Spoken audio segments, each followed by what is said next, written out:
Shalom Bapak Ibu Saudara-saudari jemaat yang diberkati Tuhan.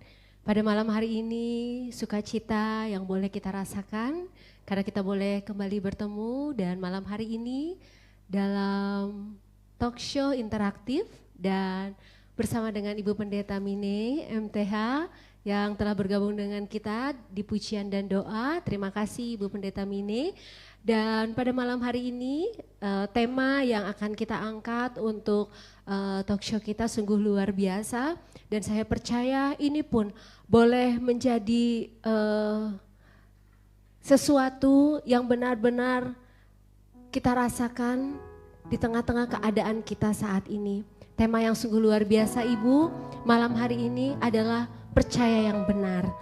Sebelum kita nantinya mengupas, sebelum kita nantinya akan sama-sama belajar kebenaran firman Tuhan ini bersama-sama, kembali kami mengingatkan bagi Bapak Ibu saudara-saudari jemaat yang diberkati Tuhan, kami akan membuka secara interaktif bagi Bapak Ibu saudara-saudari yang ingin bertanya mengenai tema kita atau mungkin ada yang mau sharing ya Ibu mengenai tema kita pada malam hari ini. Kami persilakan untuk bisa nantinya pada kolom komentar untuk bisa memberikan pertanyaannya ataupun yang mau sharing bersama-sama dengan kita pada malam hari ini.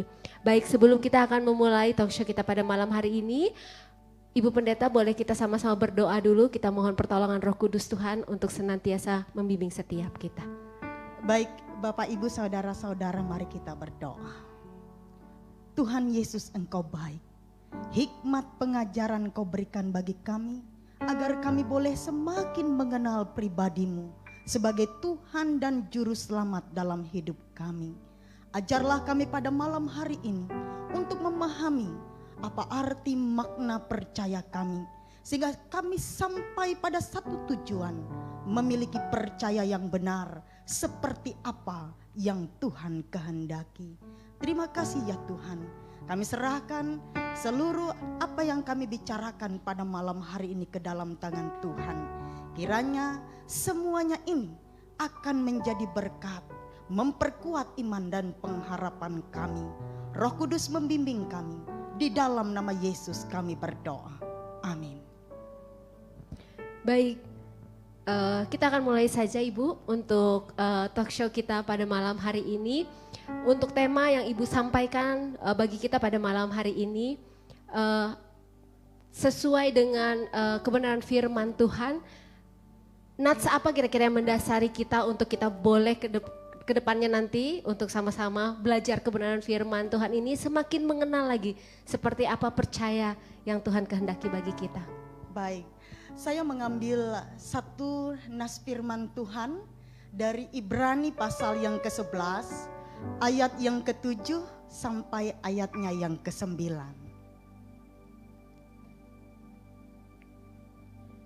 Baik, saya bantu Ibu untuk baca ya Bu ya. Ibrani pasal yang ke-11 ayat yang ke-7 sampai dengan yang ke-9 di bawah perikop saksi-saksi iman.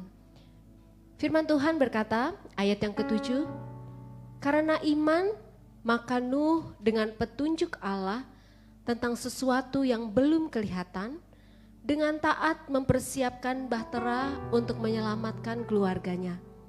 Dan karena iman itu ia menghukum dunia, dan ia ditentukan untuk menerima kebenaran sesuai dengan imannya.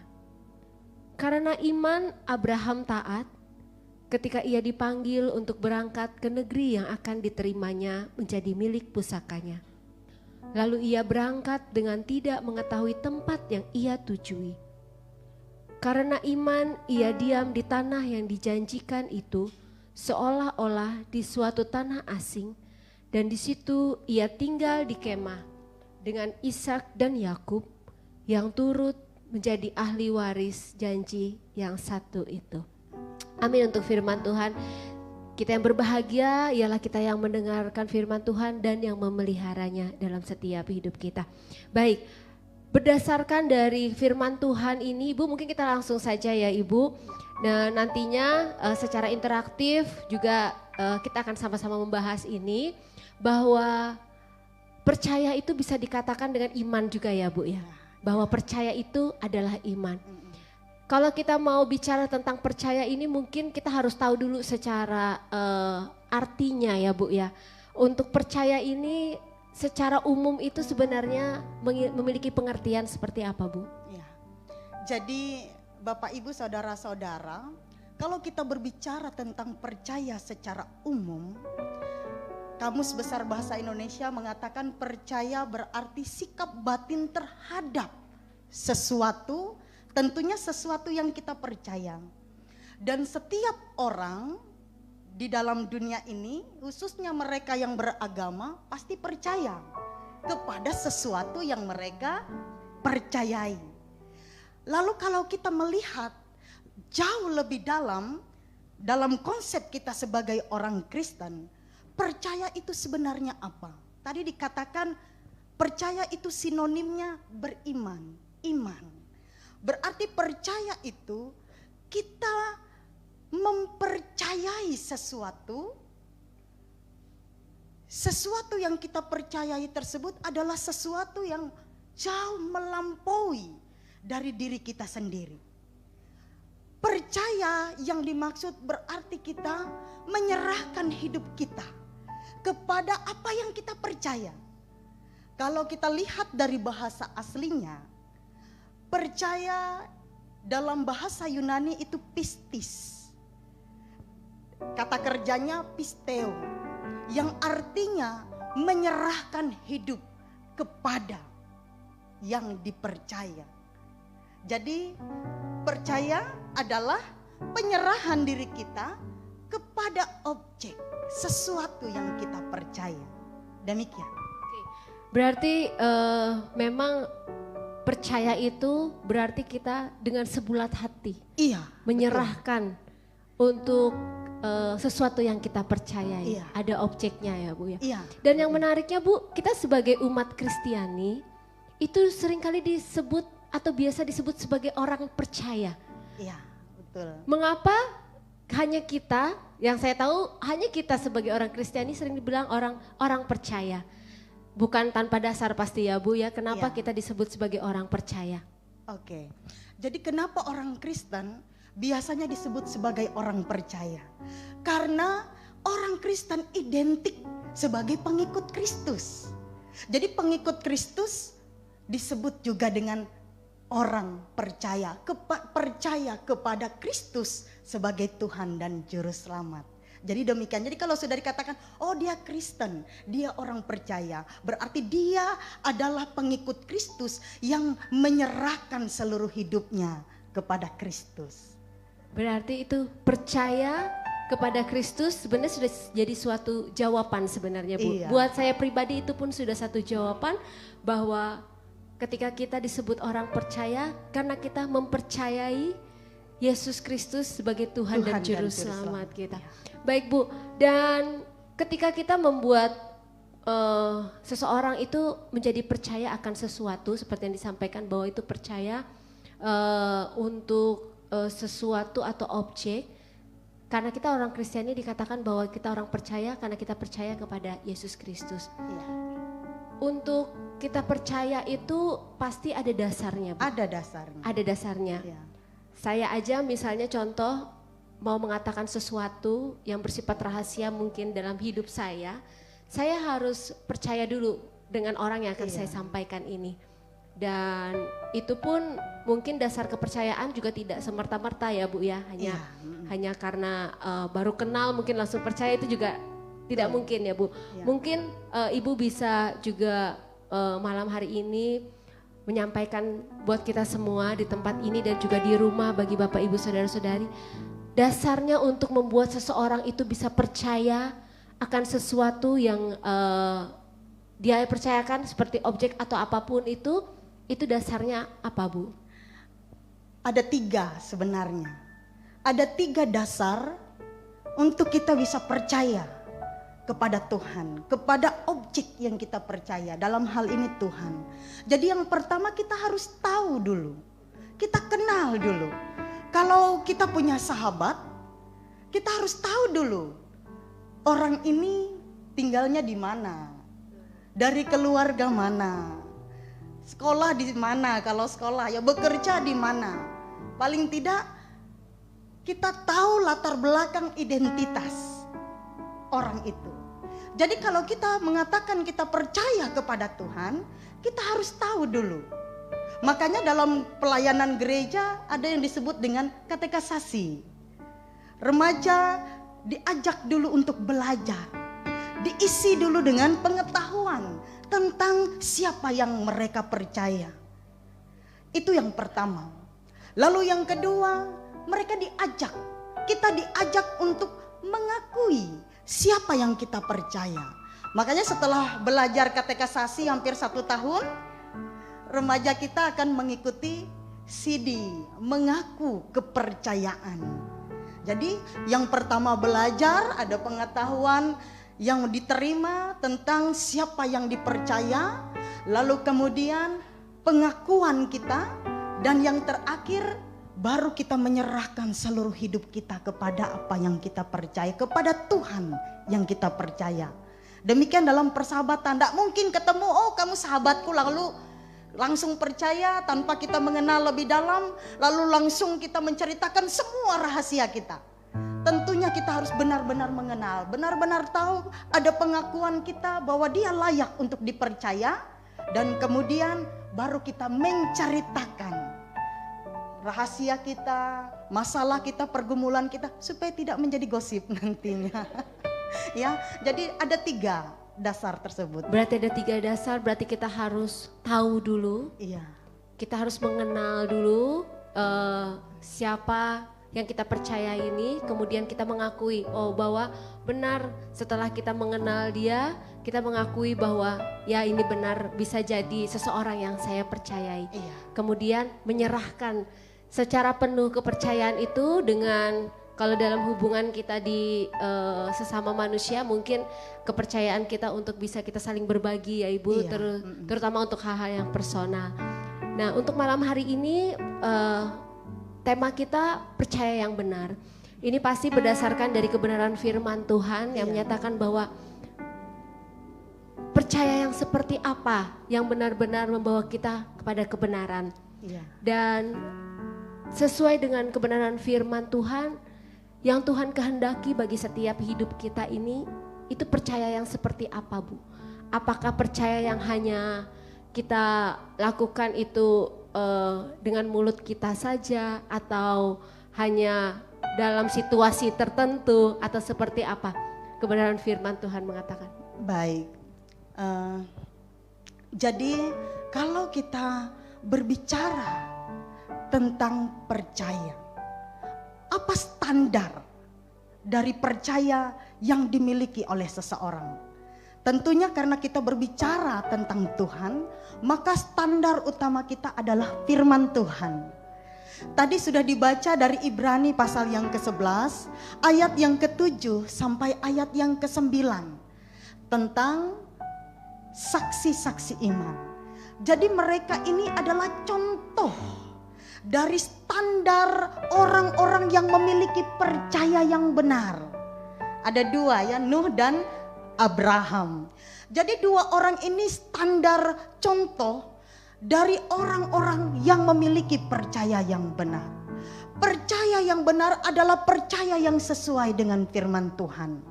Percaya yang benar dia bukan hanya sebatas logika, pengetahuan. Ada banyak orang yang meneliti sejarah tentang Yesus. Dan mereka berkata, benar Yesus pernah ada. Sejarah membuktikan bahwa Yesus pernah ada. Ada yang berhenti sampai di situ.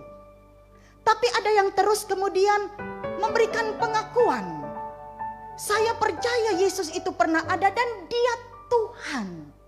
Lalu mereka memberikan diri, hidup mereka menjadi pengikut Tuhan, pengikut Kristus. Tetapi untuk sampai pada standar percaya yang benar, tidak cukup tahap yang pertama dan yang kedua. Tidak cukup hanya sekedar tahu latar belakang sejarah Alkitab, sejarah tentang Yesus, apa yang dikatakan. Tidak cukup hanya mengakui, tetapi kita harus sampai pada aspek yang ketiga. Kita menyerahkan seluruh hidup kita, memberi diri kita kepada objek yang kita percaya. Nuh, ketika ia mengaku ia percaya kepada Allah, disuruh membangun bahtera di atas bukit, di atas gunung. Gila enggak? Dia dianggap gila oleh orang-orang sezamannya. Ini kenapa ini? Apa yang terjadi dengan Nuh? Tetapi karena yang memerintahkan kepadanya adalah Tuhan Allah yang ia percaya, terserah orang mau bilang apa, ia taat dan setia melakukan apa yang diperintahkan. Abraham dia sudah hidup mapan di Ur Kasdim, di tanah nenek moyangnya. Tuhan katakan tinggalkan, pergilah ke negeri yang dijanjikan. Apa yang dilakukan oleh Abraham? Karena dia percaya, ia melakukannya. Ketika ia diminta untuk mempersembahkan putra tunggalnya, ini anak satu-satunya. Kalau Ishak mati, apakah nanti ada penerusnya Abraham? Tidak ada. Kalau manusia yang menyuruh mungkin Abraham tidak mau. Tapi karena Allah saja yang berfirman, ia melakukannya. Jadi percaya yang benar adalah menyerahkan seluruh hidup dan melakukan apa yang Tuhan kehendaki. Sehingga percaya itu bukan hanya sebatas pengetahuan, pengakuan, tetapi juga sikap hidup yang tertuang melalui tindakan-tindakan nyata yang sesuai dengan firman Tuhan, perintah Tuhan. Jadi demikian. Berarti kalau misalnya kita mau dikatakan percaya yang sesungguhnya, percaya yang sebenar-benarnya itu tidak hanya dari tahap pengenalan saja, mengenal saja, tidak juga sampai pada tahap hanya kita mengakui dengan mulut kita mau katakan bahwa oh ya saya percaya gitu. Tapi kita pun harus benar-benar menyerahkan sepenuhnya. Benar. Baik kita sebagai umat Tuhan yang kita mengatakan bahwa kita percaya kepada Yesus Kristus, berarti kita memang harus sepenuh hati untuk berserah kepada Tuhan. Dan contohnya seperti Ibu katakan tadi, Nuh disuruh bangun bahtera di atas gunung. Benar kata Ibu, kalau zaman sekarang orang bangun di atas gunung, mungkin dikata orang, ini kenapa, ini apakah efek dari pandemi? Terus kalau misalnya sekarang orang pun disuruh meninggalkan zona nyamannya, itu sesuatu yang berat. Tapi pengajaran yang dinyatakan oleh Tuhan sungguh luar biasa. Ketika engkau mau mengatakan engkau percaya yang sesungguhnya kepada aku, maka engkau akan melihat bahwa aku yang akan bekerja dalam setiap kehidupan kita. Berarti itu sudah enggak bisa kita pakai logika kita lagi, Bu. Iya. Kadang-kadang melampaui logika kita. Melampaui logika kita seperti yang firman Tuhan katakan, apa yang tidak pernah kita lihat, apa yang tidak pernah kita dengar, dan apa yang tidak pernah kita pikirkan, itu yang memang Tuhan sediakan. Itu percaya yang sesungguhnya ya Bu ya. Dan mungkin yang menariknya juga Bu, bahwa seringkali dikatakan bahwa kita ini adalah umat yang percaya kepada Tuhan. Kita percaya kepada Yesus Kristus, Tuhan dan Juru Selamat kita. Bahkan kita mengakuinya. Setiap minggu pun dalam pengakuan iman kita menyatakannya bahwa kita percaya.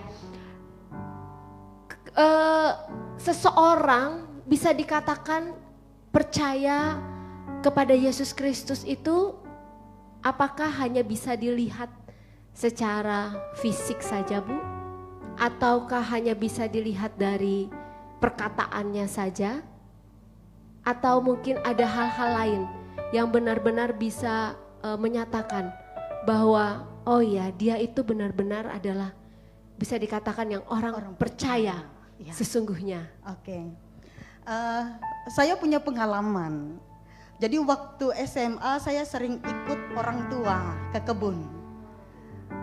Saya tidak pandai mengenali pohon buah-buahan.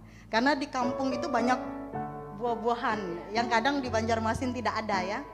Tetapi kalau pohon itu menghasilkan buah, ada buahnya, saya tahu, oh ini pohon cimpedak. Oh ini saya tahu pohon durian. Karena dari buahnya. Kalau dia tidak ada buahnya saya tidak tahu.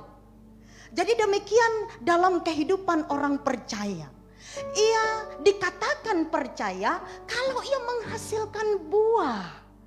Dan buahnya itu nampak melalui sikap hidup, perkataan, perbuatan yang konstan dalam hidupnya, terus menerus, tidak sewaktu-waktu. Ya, makanya firman Tuhan mengatakan orang percaya itu berbuah dan buahnya tetap. Tidak hanya pada musimnya seperti pohon ara yang kemudian dikutuk oleh Tuhan Yesus.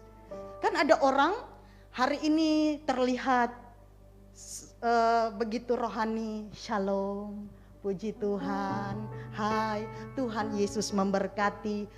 Nanti besoknya lain lagi. Keluar kata-kata kotor, kebun binatang dari mulut. Tidak seperti itu bukan orang percaya. Orang percaya itu perkataan, perbuatannya dari waktu ke waktu tetap tidak berubah. Yang ada adalah semakin baik. Hari ini baik, besok baik, besoknya lagi semakin baik sampai akhirnya mencapai kesempurnaan yang Tuhan minta.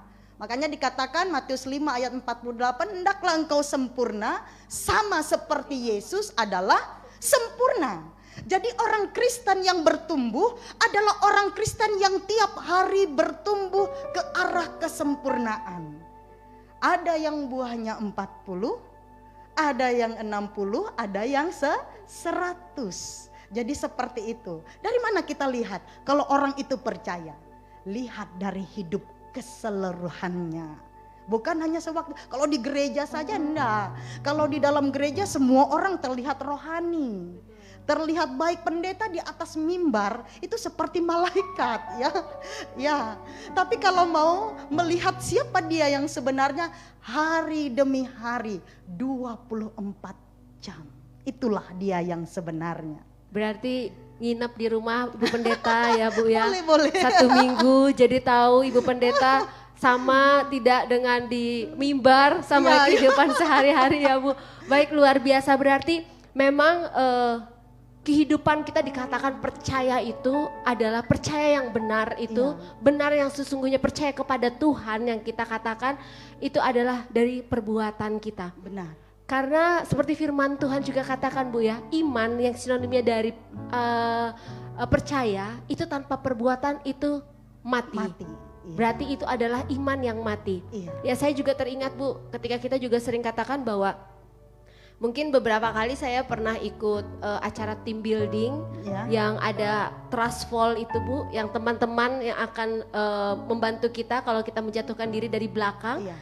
Kita perkatakan kita percaya dengan teman-teman kita. Tapi kalau kita tidak melakukannya bahwa kita akan menjatuhkan diri kita, kita tidak akan tahu bahwa kita percaya atau tidak. Berarti kalau kita mengatakan kita percaya, itu berarti kita harus benar-benar masuk ke dalamnya. Untuk melakukannya sesuai dengan firman Tuhan. Luar biasa sekali untuk tema kita malam hari ini Bu, yang benar-benar menguatkan kita semua apa itu artinya percaya, secara khusus pada saat kita menghadapi keadaan saat ini Bu. Yang sangat sulit seperti ini. Ini adalah kalau saya secara pribadi Bu, ini meletakkan sepenuhnya bahwa percaya kita akan bisa melewati ini bersama-sama dengan Tuhan, dan percaya bahwa ketika Tuhan izinkan semua ini, Tuhan pasti punya rancangan yang baik atas setiap kita. Betul ya Bu ya. Saat ini kepercayaan ini benar-benar diuji. Saat ini kita yang benar-benar diuji dalam setiap perbuatan kita, karena benar kata Ibu, di zaman-zaman saat ini Bu, tingkat stres tinggi. Terus berbagai permasalahan hidup muncul yang tadinya mungkin tidak pernah terfikirkan, sekarang muncul, itu bisa menggoyahkan kadang ya Bu ya, memang menggoyahkan iman percaya kita. Benar-benar bisa menggoyahkan iman percaya kita. Baik, nanti sebelum kita menantikan komen-komen, mungkin ada kesimpulannya apa Bu yang untuk bisa nanti Bapak Ibu sidang jemaat mungkin bisa bertanya juga atau mungkin sharing dengan kita pada malam hari ini. Baik, Bapak Ibu, saudara-saudara yang terkasih, ketika jemaat mula-mula yang ada di Roma mengalami pergumulan yang berat, pengakuan percaya dari mulut mereka harus dibayar dengan harga yang teramat sangat mahal. Mereka kadang harus membayar dengan nyawa. Mereka membayar dengan harta benda yang mereka miliki. Mereka membayar untuk nyawa orang-orang yang mereka kasihi. Bisa pasangan hidup, bisa anak, atau orang-orang terdekat mereka. Jadi pada waktu itu kalau mereka diketahui adalah pengikut Kristus, maka harga yang harus mereka bayar adalah mati. Itulah sebabnya percaya tidak hanya berbicara tentang aspek pikiran, tidak hanya berbicara sekedar sebuah pengakuan, tetapi percaya yang benar adalah penyerahan diri, penyerahan hidup kepada objek yang dipercaya. Kalau berbicara tentang aspek pikiran, kita akan sama seperti ahli Taurat orang-orang Farisi. Pintar enggak mereka? Mereka dari usia sebelum sekolah, sebelum 12 tahun masuk bar dan bas misfah, mereka pintar sekali mempelajari, bahkan hafal kitab Taurat. Saya enggak hafal isi Alkitab. Mereka pintar sekali. Kalau berbicara tentang pengetahuan enggak kurang ahli-ahli Taurat orang-orang Farisi. Tetapi apakah Tuhan Yesus berkenan akan hidup mereka? Tidak. Bahkan Tuhan Yesus berkata, "Enyahlah engkau, aku tidak mengenal engkau." Ular beludak katanya. Yang paling banyak dikecam oleh Yesus dalam pelayanan selama kurang lebih 3,5 tahun adalah ahli-ahli Taurat orang-orang Farisi yang pintar tentang agama, tetapi percayanya hanya sebatas pengetahuan. Lalu yang kedua, orang yang percaya hanya dengan pengakuan. Matius 7 ayat 21, bukan orang yang berseru, "Tuhan, Tuhan," yang akan masuk kerajaan sorga, tetapi mereka yang melakukan. Kalau berbicara tentang orang yang berseru, berarti mereka adalah orang percaya, orang Kristen, pengikut Kristus. Di ayat 23 Tuhan Yesus berkata, "Enyahlah engkau, aku tidak mengenal engkau." Bayangkan ya, sudah sampai pada 2 tahap ini. Makanya standar percaya yang benar adalah penyerahan hidup sepenuhnya kepada Tuhan. Kalau kita berkata kita percaya, maka apapun kondisi kita saat ini, krisis seperti apapun, pandemi seperti apapun, virus seperti apapun, kita bisa takut, tetapi kita tetap percaya kepada Tuhan. Banyak masalah yang terjadi. Ya kalau dihitung tidak cukup waktu kita pada malam hari ini. Tapi kalau kita berkata kita percaya, kita menyerahkan hidup kita kepada Tuhan. Jadi kesimpulannya, percaya yang benar berarti menyerahkan seluruh hidup kepada Tuhan. Baik, kita akan melihat apakah sudah ada yang masuk untuk pertanyaan atau mungkin sharing dari Bapak Ibu, saudara-saudari yang diberkati Tuhan pada malam hari ini. Kami persilahkan, apakah sudah ada? Baik, ini bukan orang jauh ini Bu yang bertanya nih Bu. Tapi pertanyaannya 2 nih Bu. Ini gak mau rugi pertanyaannya ini Bu. Pertanyaan dari Ari Dedet, bagaimana cara kita bisa memiliki sikap hidup yang percaya kepada Allah di luar daripada kita mengakui kedaulatannya? Dan yang pertanyaan yang selanjutnya juga, apakah hubungan pribadi dengannya, maksudnya dengan Tuhan juga turut berpengaruh dengan rasa percaya kita? Silahkan Ibu. Oke, ada 2 pertanyaan. Terima kasih. Ini pertanyaan yang sangat bagus sekali. Biar semangat ya yang bertanya, dipuji dulu. Baik, jadi tadi ditampilkan pertanyaannya sekali Bisa lagi. Bisa ditampilkan teman-teman semua pertanyaannya biar. Ya, jadi bagaimana cara kita bisa memiliki sikap hidup yang percaya kepada Allah di luar kita mengakui kedaulatannya. Jadi bagaimana caranya? Dengan tidak mencurigai Allah. Mencurigai. Saya ini kan orang percaya. Saya rajin ke gereja, saya selalu memberi sumbangan jadi donatur. Saya sudah melayani full time di gereja. Kenapa Tuhan izinkan ini terjadi dengan saya? Itu kan sikap mencurigai. Itu belum percaya yang benar seperti itu. Ya, itu belum percaya yang benar. Jadi sikap seperti ini tidak boleh ada.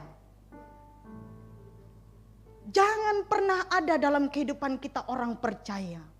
Ya kalau kita cuma berkata, Tuhan kenapa ini terjadi? Lalu kemudian kita merenungkan, kita berupaya mencari jawab. Kenapa Tuhan izinkan itu tidak masalah. Tapi jangan sampai kita dalam tanda kutip mencurigai Tuhan. Sebagai pendeta seringkali saya mendengar orang berkata demikian. Kenapa saya Bu Pendeta?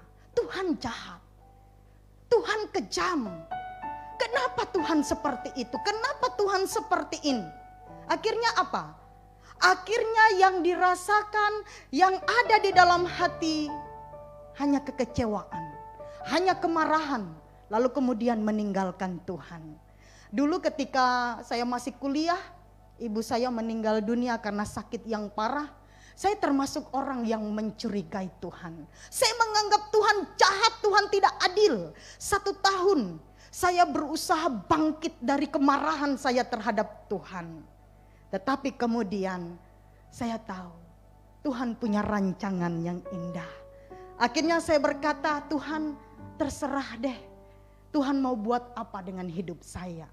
Pokoknya saya akan tetap percaya. Bahkan bahasa saya pada waktu itu begitu ekstrim. Tuhan mau buat apa terserah, dengan merangkak sekalipun saya akan tetap mempercayai Tuhan. Makanya ada banyak masalah pergumulan yang begitu berat saya lewati. Karena saya tahu Tuhan itu adil. Tidak ada rancangan Tuhan yang salah. Dan saya tahu di balik semua yang Tuhan izinkan terjadi, Ia membentuk kita menjadi sebuah pribadi yang luar biasa untuk mencapai tujuan tertinggi kita. Sesuai dan seturut dengan rancangan Tuhan yang semula. Ya, jadi sikap yang tidak mencurigai Tuhan. Sikap yang tidak mencurigai Tuhan. Dan ini mungkin sekalian bisa dijawab, apakah hubungan pribadi dengan Tuhan juga turut berpengaruh Bu? Sangat. Dengan rasa percaya kita. Sangat berpengaruh. Sangat berpengaruh ya. Sangat berpengaruh. Betul. Jadi coba kita umpamakan suami istri tidak punya komunikasi yang baik. Pagi-pagi bangun suami mengerjakan apa, istri mengerjakan apa.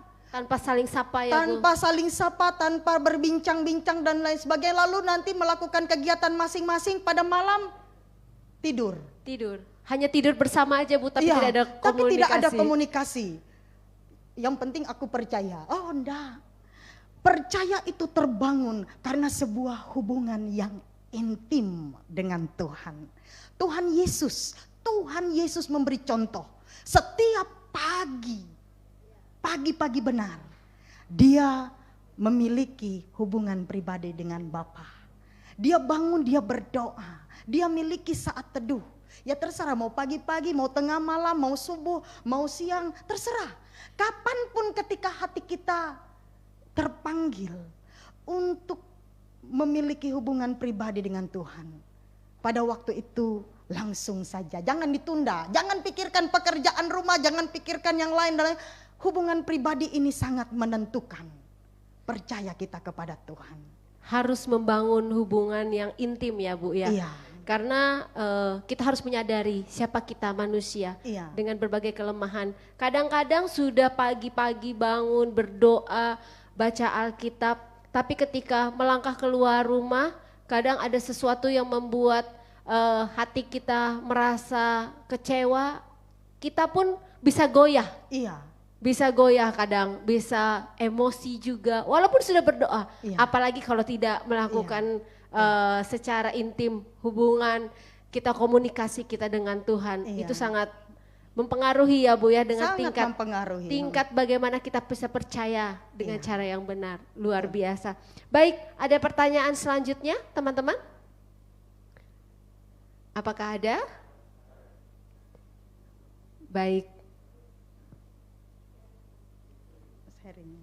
Oh sharing, boleh.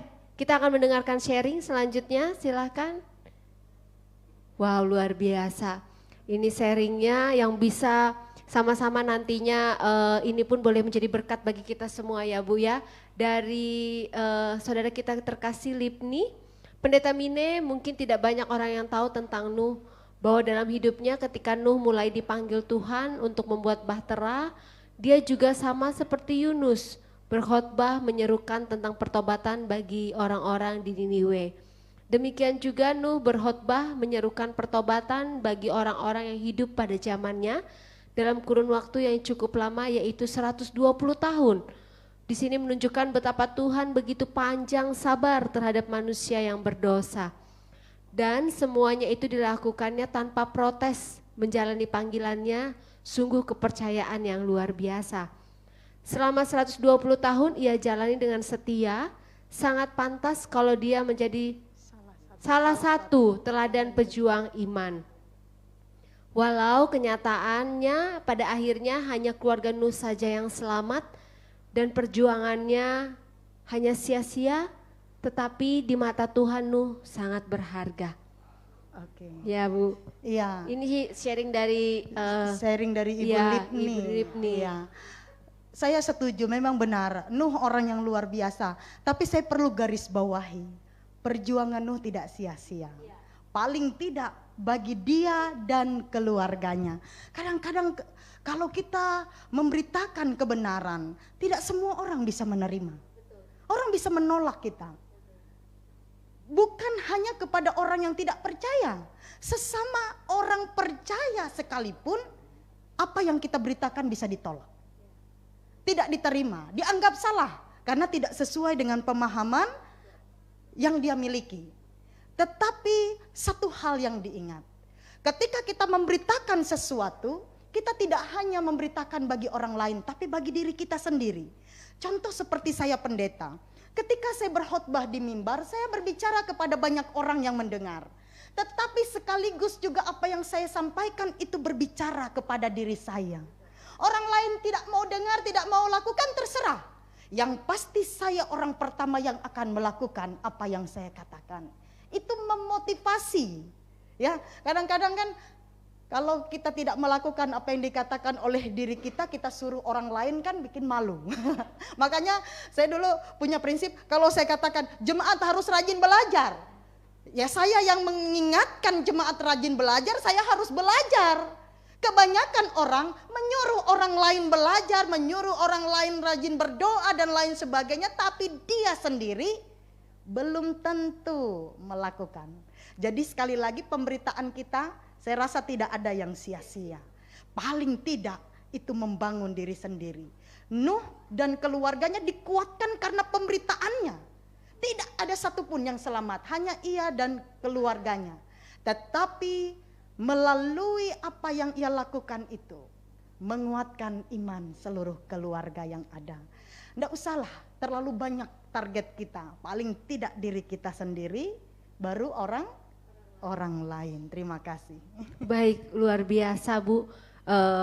Memang seperti firman Tuhan katakan juga, firman Tuhan itu seperti pedang bermata dua ya Bu. Benar. Tidak hanya untuk orang lain, tapi juga khususnya untuk diri kita sendiri. Apalagi hamba-hamba Tuhan yang seringkali menyatakan kebenaran firman Tuhan melalui khotbah.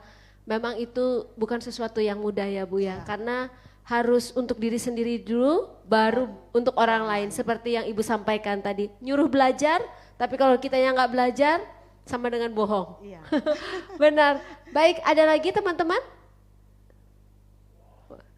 Ini satu keluarga kayaknya. Baik, shalom Bu Pendeta Mine dari Rizky Cuprik. Halo Bu, terima kasih Bu Mine untuk renungan yang diberikan Bu. Saya mau tanya, nggak dipungkiri ya Bu, kita sebagai manusia penuh dengan kelemahan, keraguan dan kekecewaan.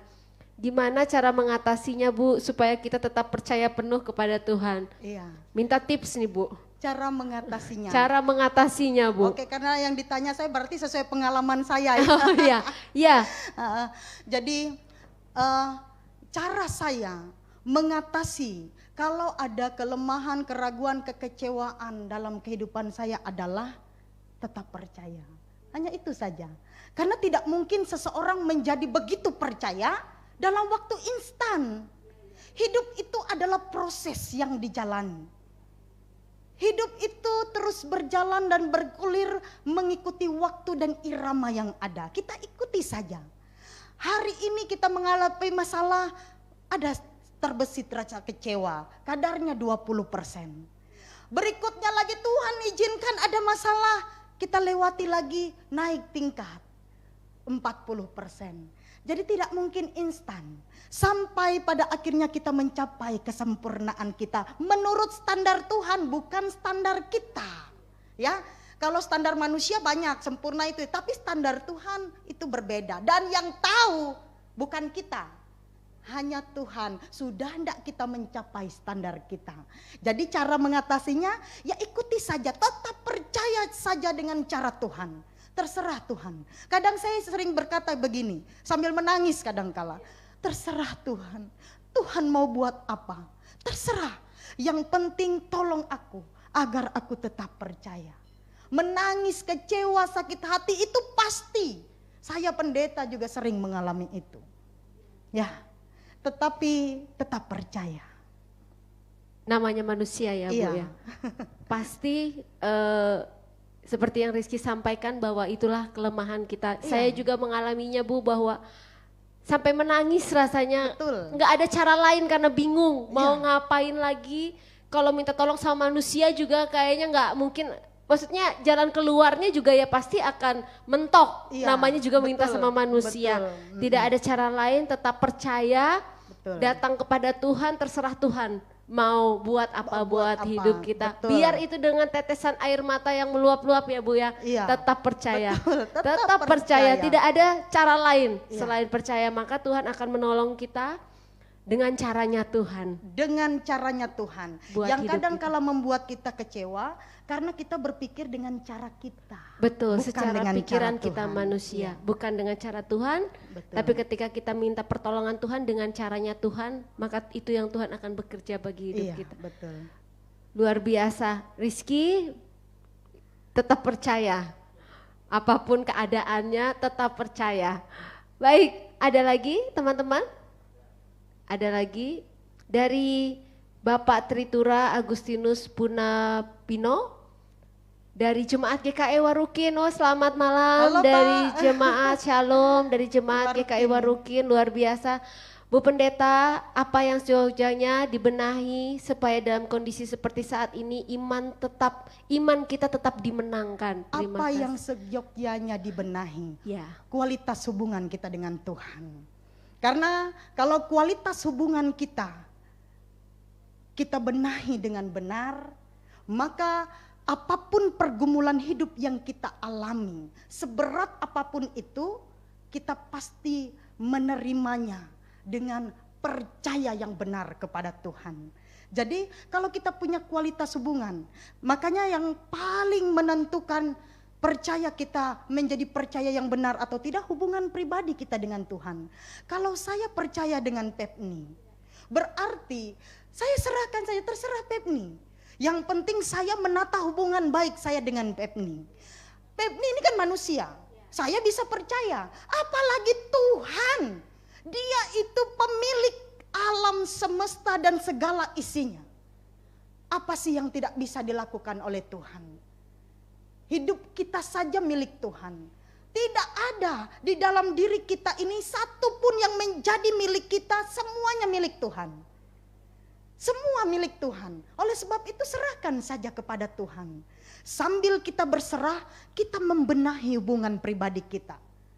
Kadangkala yang membuat kita lemah, kita menjadi tidak percaya kepada Tuhan adalah karena kita kurang memiliki relasi yang kuat dengan Tuhan, yang intim. Makanya kita bisa meragukan, bahkan mencurigai Dia.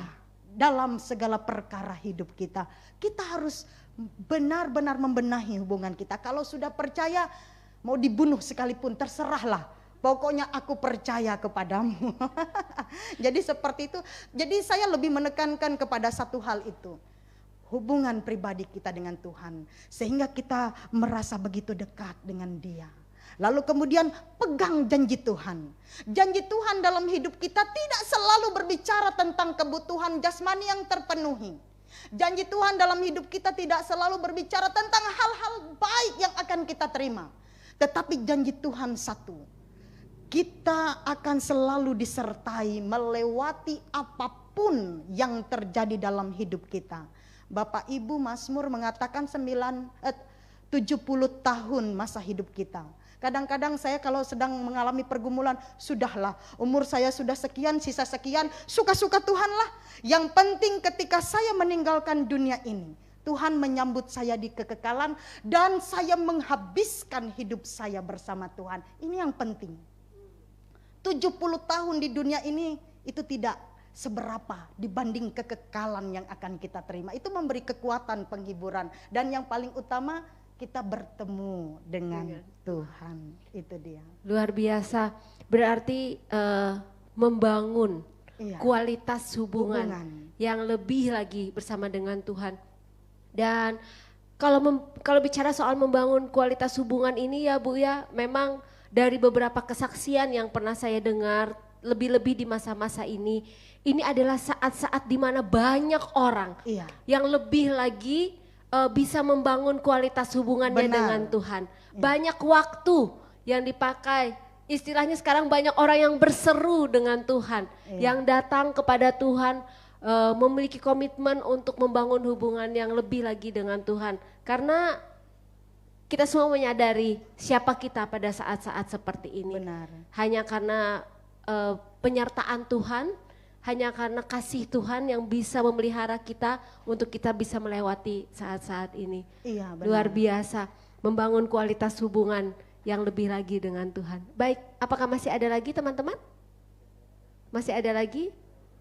Baik, dari Ibu Tara Ciptadi, bagaimana cara memupuk rasa percaya kita kepada Tuhan kita Yesus Kristus agar tetap tumbuh subur dalam hati kita, selain dengan cara beribadah, berdoa, dan melakukan perbuatan yang baik. Oke, jadi yang disebutkan oleh Ibu Tara ini sudah mencakup ya? Sudah mencakup semua. Tapi saya akan lebih pertegas sekali. Jadi bagaimana cara kita memupuk rasa percaya kita kepada Tuhan? Ini kembali lagi, kalau berbicara tentang beribadah, beribadah kita ibadah yang seperti apa? Formalitas-kah atau tidak? Kadang kita merasa kita sudah beribadah, tapi sebenarnya kita sedang menjalankan aturan-aturan hukum agamawi. Setelah pulang beribadah, hati kita kosong, hampa, seolah-olah ada sesuatu yang kurang. Makanya ada yang bilang seperti ini, saya pergi ke gereja mencari sesuatu, saya pulang hati saya kosong. Sering ada jemaat yang mengatakan demikian. Ini adalah pertanda bahwa ibadah kita masih belum sesuai dengan apa yang Tuhan kehendaki. Jadi sebenarnya bukan terletak pada bagaimana menata ibadah, tapi sebenarnya sikap hati. Kadang-kadang orang kalau tidak puas yang disalahkan orang lain. Tapi sebenarnya ketidakpuasan itu karena sikap hati kita. Saya pernah beribadah dulu di suatu jemaat. Tidak banyak, sekitar 20 orang di sebuah camp. Mereka jarang dijumpai oleh pelayan Tuhan, jadi ibadahnya 1 bulan sekali. Akhirnya dalam ibadah itu kami menyanyikan lagu-lagu kidung jemaat. Mereka tidak bisa. Jadi menyanyinya falas dan nadanya tidak sesuai. Tetapi anehnya, orang-orang yang beribadah waktu menyanyi itu meneteskan air mata. Ada kerinduan yang mendalam kepada Tuhan yang terungkapkan melalui ibadah yang dilakukan. Nah, coba kita cari tahu ibadah kita seperti apa sekarang. Jangan-jangan kalau mau tidur, Tuhan jaga kami, Tuhan jauhkan kami dari orang jahat. Terima kasih Engkau baik sudah menjaga kami sepanjang hari ini. Pokoknya doa kita menjaga. Minta Tuhan jaga, Tuhan disuruh jadi satpam. Apakah seperti itu menjalin hubungan yang dekat? Tidak. Makanya berdoa, apakah berdoa kita menyatakan betapa kita membutuhkan Tuhan, atau hanya sekedar laporan, atau hanya sekedar menyapa Tuhan? Kalau cuma seperti itu, tentu kita tidak akan punya kualitas hubungan yang baik. Kadang-kadang di rumah ketika suami bekerja, anak-anak sekolah, saya di kamar berbincang-bincang sendirian. Untung tidak ada orang, mungkin dikira saya gila. Tapi demikian saya membangun hubungan dengan Tuhan. Saya bercerita panjang lebar. Ada saatnya ketika saya melakukan sesuatu lalu saya berhenti, saya menangis. Lalu kemudian saya berkata, Tuhan, sudahlah terserah Tuhan saja. Saya membangun hubungan dengan cara seperti itu caranya saya. Setiap orang punya cara yang berbeda. Betul. Tapi saya seperti itu. Setiap hari saya berbincang-bincang dengan Tuhan. Saya berusaha menghadirkan Ia di dalam hati saya. Menghadirkan Ia ada di sekitar saya. Melalui Roh-Nya yang kudus, saya berusaha merasakan kehadirannya. Jadi seperti itu, membangun relasi. Ada saatnya betapa saya rindu ingin membaca Alkitab, mendengar khotbah-khotbah kesaksian. Saya melakukannya. Setelah itu hati saya puas. Tadi Pepni mengatakan nanti ketika kita selesai melakukan hal kita keluar banyak masalah pergumulan.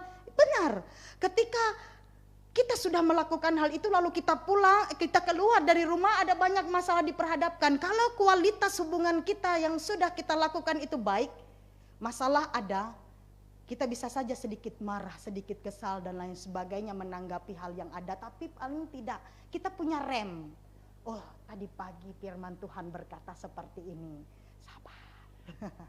Oh firman Tuhan tadi pagi berbicara ini. Oh pujian saya tadi berbicara ini. Sabar. Saya membaca firman Tuhan tentang kasih. Saya keluar, saya melihat orang-orang yang begitu kasihan. Hati saya tergerak oleh kasih. Firman Tuhan yang menuntun kita sepanjang hari itu memberi kekuatan untuk kita melewati hari. Ya, jadi kualitasnya yang harus diperhatikan supaya iman kita bertumbuh. Sudah benar atau tidak yang kita lakukan. Melakukan perbuatan baik. Kalau kita melakukan perbuatan baik karena kita memiliki kasih itu bagus. Itu akan menguatkan kita, menyemangati kita. Tapi kalau karena kita ingin dipuji, itu akan berbeda. Dampaknya bagi kehidupan kita akan berbeda. Kualitasnya yang harus kita perhatikan. Baik, berarti caranya memang sudah semua seperti yang disampaikan Ya. Ibu Tara Cip tadi ya, bahwa kita dalam beribadah kita berdoa. Cuman yang membedakan itu adalah kualitasnya seperti apa. Berarti kalau misalnya memang kita merasa pada saat ini kualitasnya itu masih kurang, kita coba untuk memperbaiki kualitas itu, karena memang seperti Ibu sampaikan itu adalah proses, tidak bisa instan ya Bu. Tidak bisa itu karena suasana hati. Iya, betul. Tapi itu adalah benar-benar dari hati kita yang mau berserah penuh kepada Tuhan. Benar. Luar biasa. Baik, mungkin satu lagi, apakah ada satu lagi terakhir sebelum kita menutup sesi ini? Ada satu lagi. Baik, dari Bapak Ari Lestario, Salam Ibu. Percaya kepada Kristus itu percaya kepada janjinya dan perintahnya. Yang paling sulit itu percaya kepada perintahnya daripada janjinya. Bagaimana kita dapat terus mempunyai komitmen untuk percaya melakukan perintahnya. Ini Bu yang paling sulit memang Bu. Kalau pegang janji itu Bu paling gampang.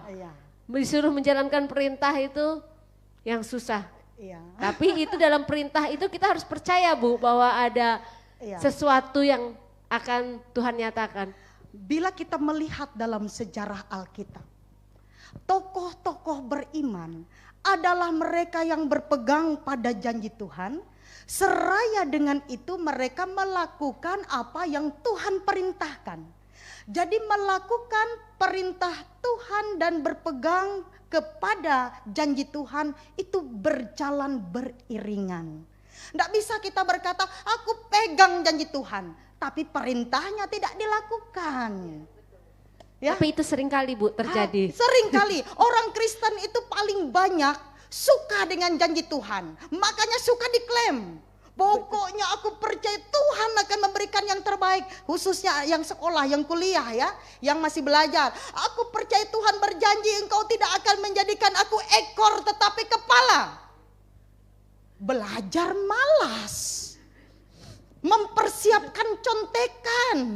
Jadi sepanjang malam bukannya belajar malah bikin cerpean. Esoknya cerpean tidak ada satu yang keluar mengganggu teman minta contekan. Ini tidak percaya pada janji Tuhan.